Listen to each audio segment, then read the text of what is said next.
Tidak mesti bekam. Coba bekam. Bekam yang kita lakukan hari ini bukan bekam seperti Nabi. Bekam di zaman Nabi itu bekam yang sudah ada dari zaman sebelumnya dari orang India. Jadi orang pertama yang melakukan bekam itu di alam semesta dalam sejarahnya adalah India. Dan mereka bekamnya nggak pakai kop. Pakai apa? Seperti orang tua-tua dulu, pakai tulang. Ya, pisau. Jadi dilukain sedikit terus disedot. Semuanya begitu. Sampai kemudian ketemu metode orang-orang China. Artinya apa? Bekam kita walaupun tujuannya sama, tapi metodenya sudah beda. Artinya pengobatan itu boleh caranya berbeda, yang penting tujuannya kesehatan. Maka jangan sebut-sebutlah, jangan jualan lah nanti buat barbershop sunnah gitu, jangan gitulah ya. Itu menghina Nabi SAW. Nabi lebih mulia dari sekedar kita jualan kata sunnah.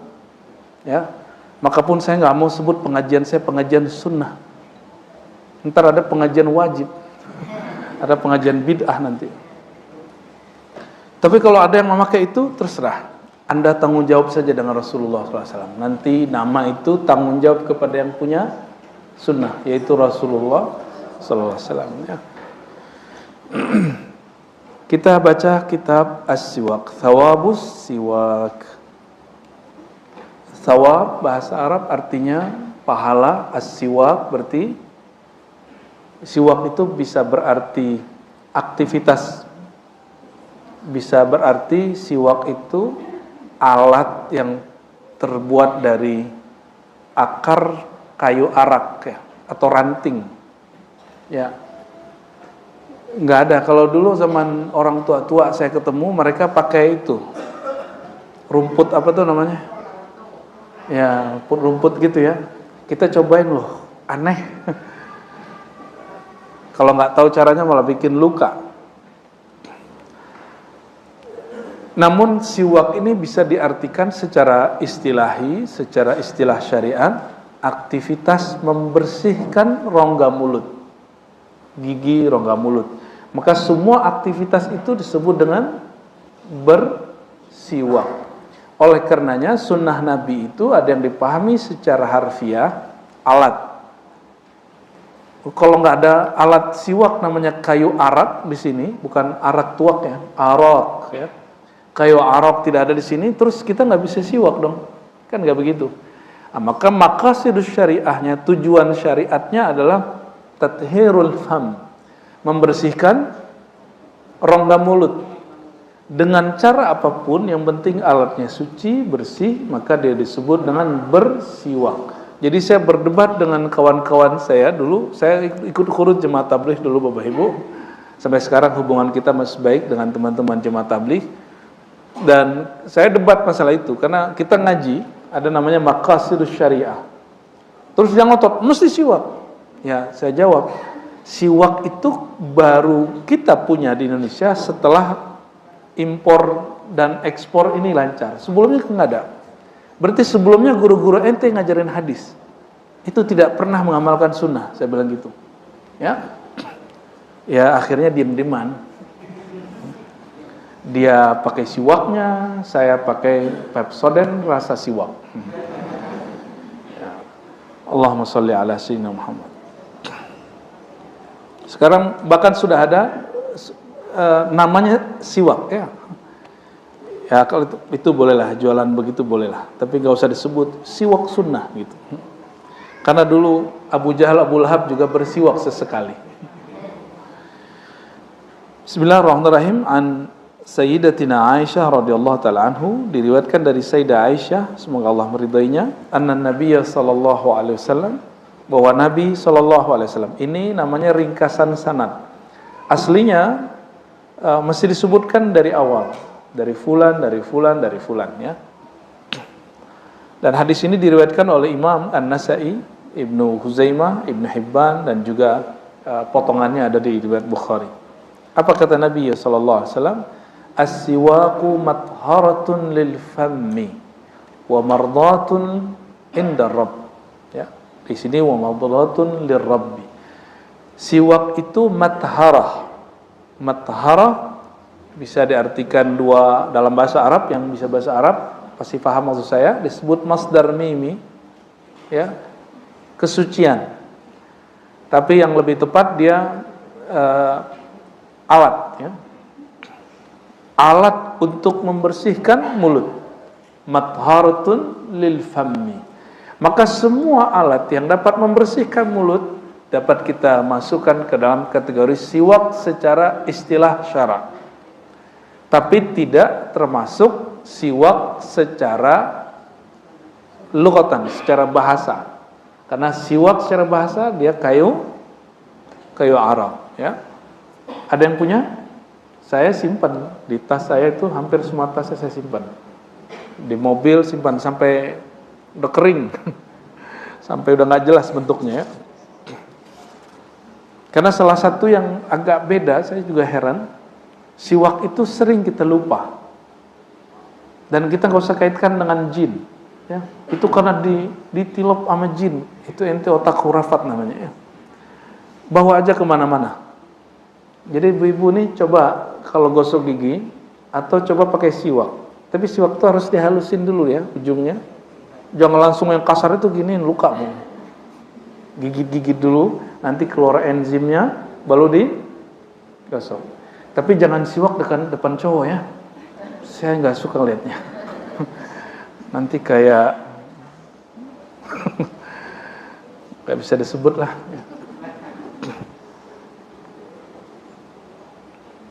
Hadis ini hadis yang sahih bahwa siwak itu alat suci untuk mulut, wa mardatan lirabbi, dan dia menjadi asbab Allah ridha. Asbab Allah ridha. Ingin menumbuhkan keridhaan Allah, maka bersiwak. Kenapa?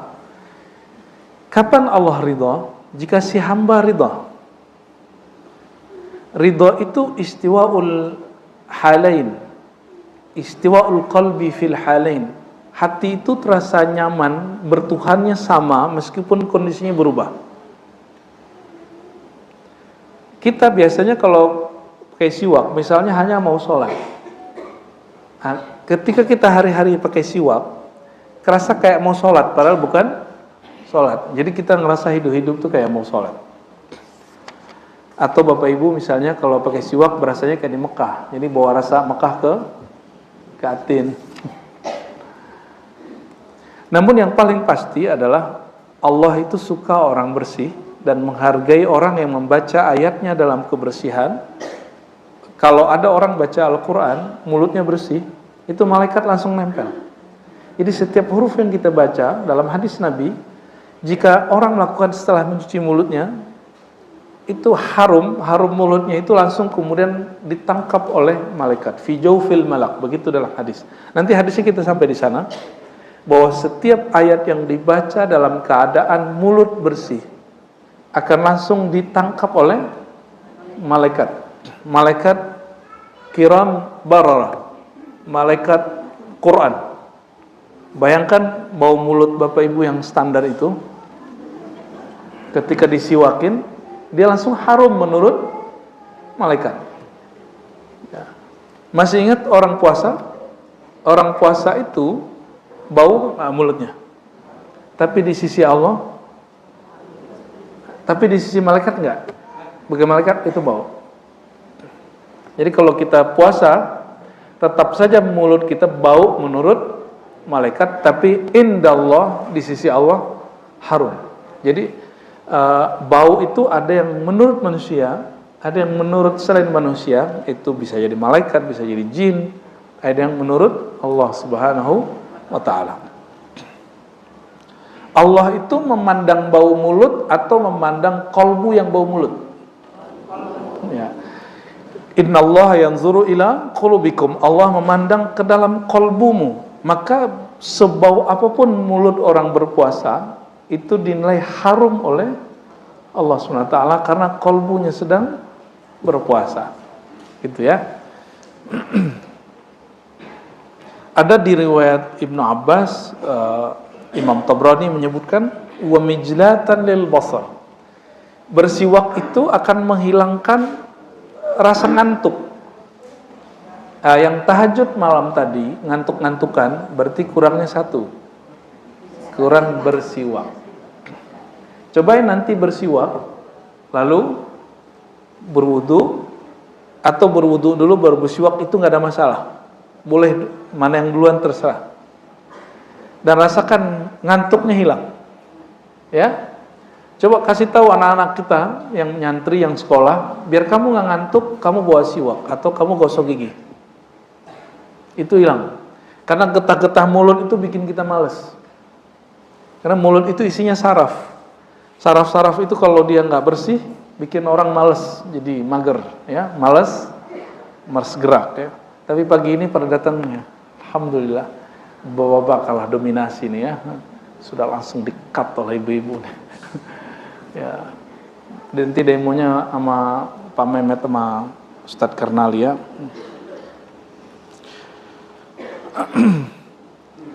Jadi hadis ini diriwayatkan oleh Imam Nasai, Ibnu Huzaimah, Ibnu Hibban, dan 3 imam ini meriwayatkan dengan kualitas hasan. Apa arti kualitas hasan? Wal hasanu yuhtajju kas sahih. Begitu kaidahnya. Hadis yang hasan itu level 2, di bawah sahih. Sahih itu valid, diamalkan sama seperti hadis sahih. Dia tidak sahih tapi diamalkan seperti hadis sahih. Disebut hadisun hasan, ya.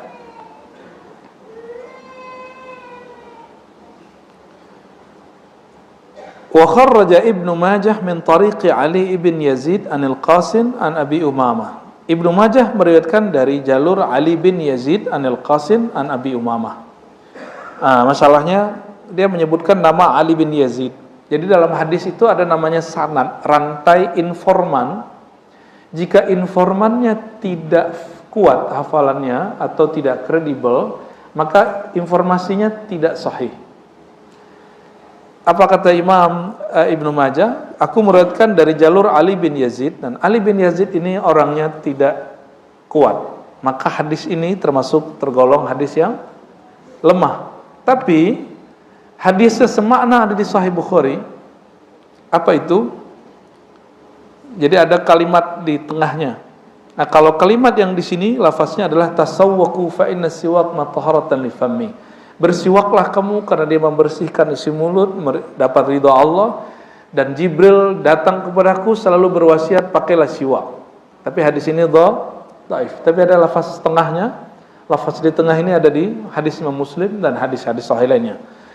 Apa kalimatnya kalau di Sahih Muslim? Umirtu bisiwak, ya, aku diperintahkan bersiwak setiap kali mau salat.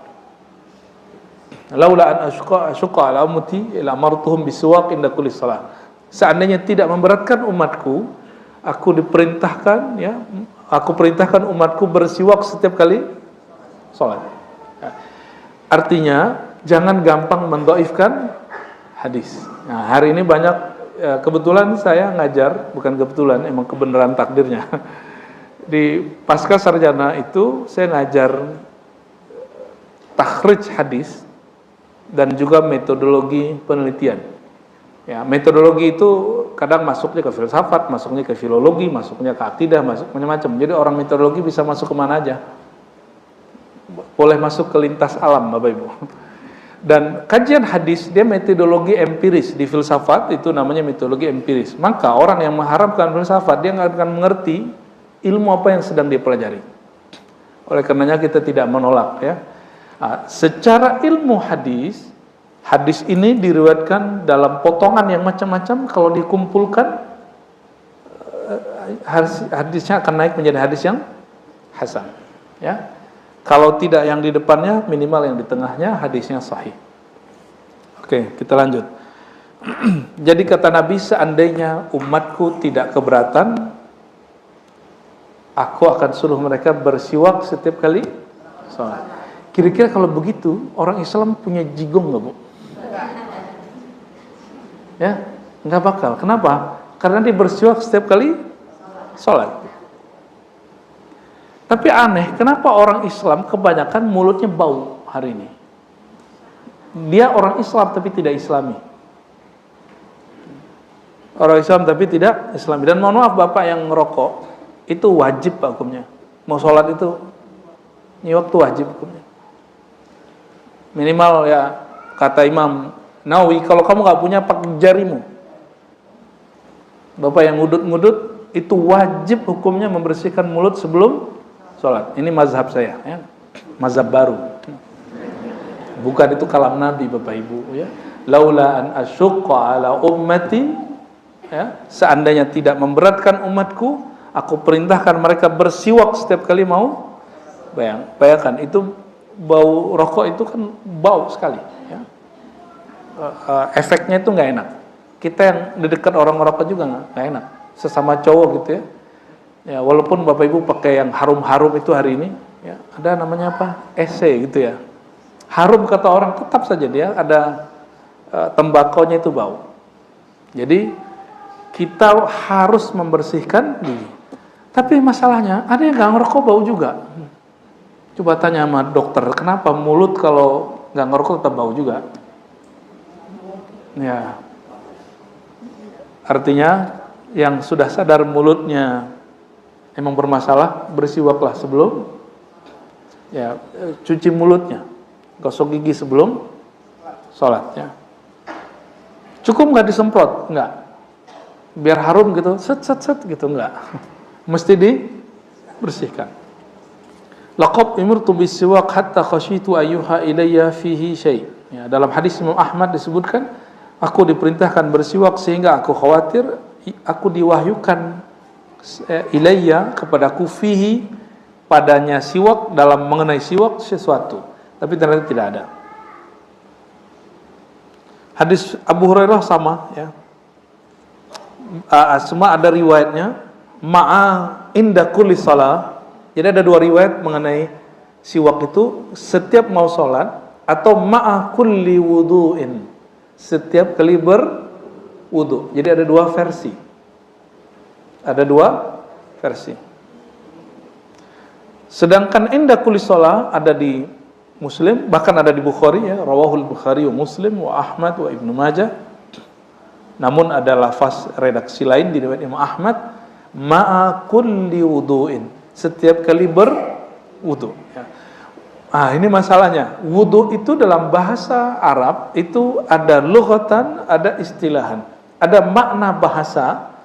Itu aktivitas mencuci tangan dan mulut saja itu disebut wudu. Jadi Bapak Ibu kalau mau makan itu, kalau saya mau makan biasanya saya kumur-kumur dulu. Bapak Ibu kumur-kumur nggak? Kumur-kumur dulu biar jigongnya nggak nyatu sama makanannya. Terus cuci tangan. Itu disebut berwudu secara bahasa, secara lughatan, secara bahasa, secara harfiah. Namun wudu dalam bahasa syariat membasuh wajah, tangan sampai sikut, mengusap kepala, lalu kaki dengan tertib. Itu secara syariat, ya, syariatnya begitu. Namun secara bahasa apa? Nah, di mana ketemunya? Kita dapat temukan itu dalam Sunan Abi Daud, riwayat Imam Abu Daud, kawannya Imam Bukhari, bahwa Nabi SAW berwudu setiap kali mau makan. Ternyata wudu di situ artinya tahara, mencuci mulut dan tangan. Ya, berarti juga berwudu setelah makan artinya cuci mulut dan tangan. Jika demikian, ada tambahan makna hadis ini. Dianjurkan bersiwak setelah makan. Ya, itu maknanya. Inda kulli wudu'in, setiap selesai makan. Wallahu a'lam bishawab. Ini saya ngajak separuh-separuh ngaji hadis Bapak Ibu, pusing nggak? Ya. Jadi biasanya kalau ngaji fikih hadis itu cuma membahas matannya, tapi sekarang saya ingin Bapak Ibu ngupgrade. Tidak hanya ngaji isi hadis, tapi juga kualitas hadis. Biar bukan untuk nyaingi kelompok manapun, tapi orang hari ini mengklaim kajian sunnah itu begitu. Padahal kami sudah ngaji begitu dari dulu dan kami tidak pernah mengklaim kajian kami kajian sunnah. Ya. Saya dari 2000 berapa begitu ngaji hadis. Ya, kita kalau ngaji hadis lengkap kualitasnya dan rawinya yang bermasalah, informan yang bermasalah. Cuma kalau kita bawa begitu bisa pecah kepala, ya, karena dosen aja pecah kepala, Bapak. Itu materi untuk mahasiswa S2 di kampus. Itu mereka kita bacain hadis, lalu kita teliti apa rawi, mana rawi yang bermasalah, lalu di-compare. Kalau S1 cukup mengetahuinya, kalau S2 itu sudah mulai komparasi, mengkritisi dan segala macamnya. Ya, saya tidak akan ajarkan semua itu, minimal yang inti-intinya ya. Semoga nyambung-nyambung aja. Saya yakin Bapak Ibu ini tidak bodoh. An Ali radhiyallahu ta'ala anhu wa karamallahu wajah wa alaihi salam. Jadi kalau nyebut Sayyidina Ali, boleh menyebut dengan salah satu. Radhiyallahu anhu, karamallahu wajah, semoga Allah muliakan wajahnya. Dan yang ketiga, alaihi salam. Lalu ada yang protes, loh alaihi salam kan buat Nabi? Tidak.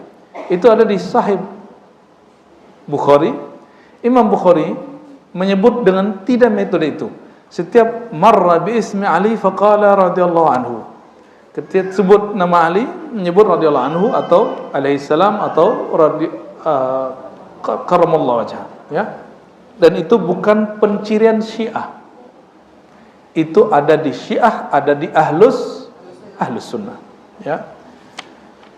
Jadi tidak semua yang ada di Syiah itu kemudian kita kalau sama terus kita bagian dari mereka. Ya, orang Syiah juga berserban, kita juga berserban. Orang Syiah itu juga sholatnya 5 kali tapi 3 waktu. Orang Syiah itu juga wudu, kita juga wudu.